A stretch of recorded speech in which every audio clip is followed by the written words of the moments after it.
Bonjour, professeur Maurice Kamto. Bonjour. Merci de nous avoir accordé cette petite interview. Vous êtes aujourd'hui au Maroc, sur l'invitation, n'est-ce pas, de votre désormais représentant au Maroc, monsieur Éric Yankam. Vous êtes arrivé samedi matin très tôt. Vous avez passé une journée avec les Camerounais du Maroc.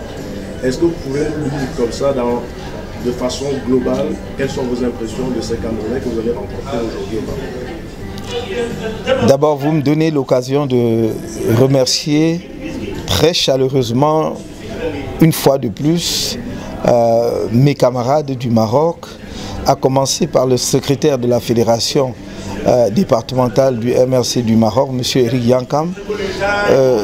Je dois dire qu'il a fait un travail extraordinaire en si peu de temps pour implanter le parti, mais pour faire plus, pour faire vivre le parti et rassembler les Camerounais, y compris les Camerounais qui ne sont pas militants du MRC, qui pour certains sont des sympathisants, mais qui pour d'autres sont de simples curieux, les rassembler justement autour du projet que nous portons ensemble et qui, je crois, a touché M. Yankam pour qu'il décide de prendre en charge les destins du parti au Maroc.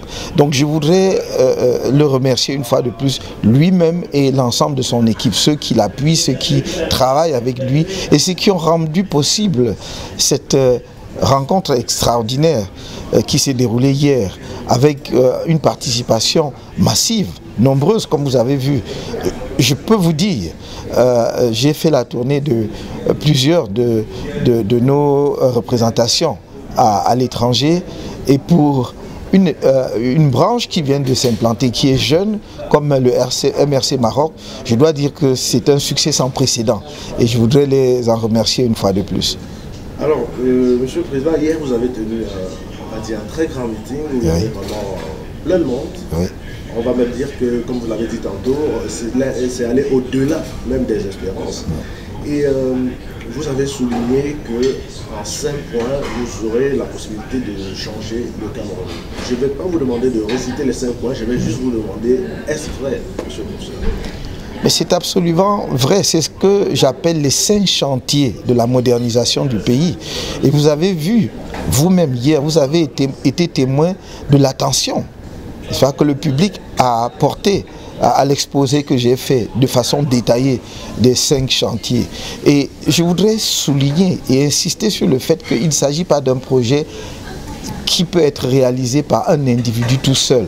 Mon projet, mon offre est une offre au peuple camerounais parce que j'ai toute confiance au peuple camerounais et je veux que nous réalisions ensemble ce projet parce que si nous nous mettons ensemble, il n'y a aucun doute, nous allons réussir. Et je crois que la réception que j'ai eue hier par rapport à ce programme de la Renaissance nationale me conforte dans l'idée que c'est un programme qui correspond aux attentes des Camerounais aujourd'hui. Alors, professeur, aujourd'hui, c'est bientôt on est à la veille de votre départ. Quelle idée est-ce que vous garderez de ce Maroc que vous avez côtoyé, frôlé le sol aujourd'hui avec vos compatriotes camerounais? D'abord 2 choses. L'idée que j'ai du pays que j'ai trouvé et l'idée que j'ai de mes compatriotes que j'ai rencontrés. Du pays que j'ai trouvé, je dois dire que je suis impressionné par les progrès qu'ils ont accomplis parce que j'ai eu l'occasion de se passer dans ce pays il y a plus d'une dizaine d'années. Et je peux vous dire que les transformations que j'ai vues me confortent dans l'idée que quand on fait les bons choix, quand un pays se fixe des objectifs clairs et mobilise son peuple pour atteindre ces objectifs, il peut accomplir des miracles en une période relativement courte. Et de ce point de vue, ce pays, je crois pouvoir dire, a accompli des progrès qui peuvent nous inspirer aussi, nous autres pays africains, pas seulement le Cameroun, mais d'autres pays.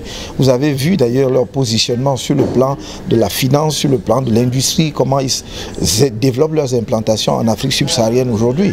Donc ce sont des gens qui ont travaillé et je pense que ce n'est que le travail qui paye. Donc une impression très forte de modernité et de développement. Maintenant, par rapport à nos compatriotes que j'ai rencontré une communauté enthousiaste, à commencer par l'événement qui a précédé le meeting et qui était la remise du trophée à l'occasion du tournoi de football qui a joué.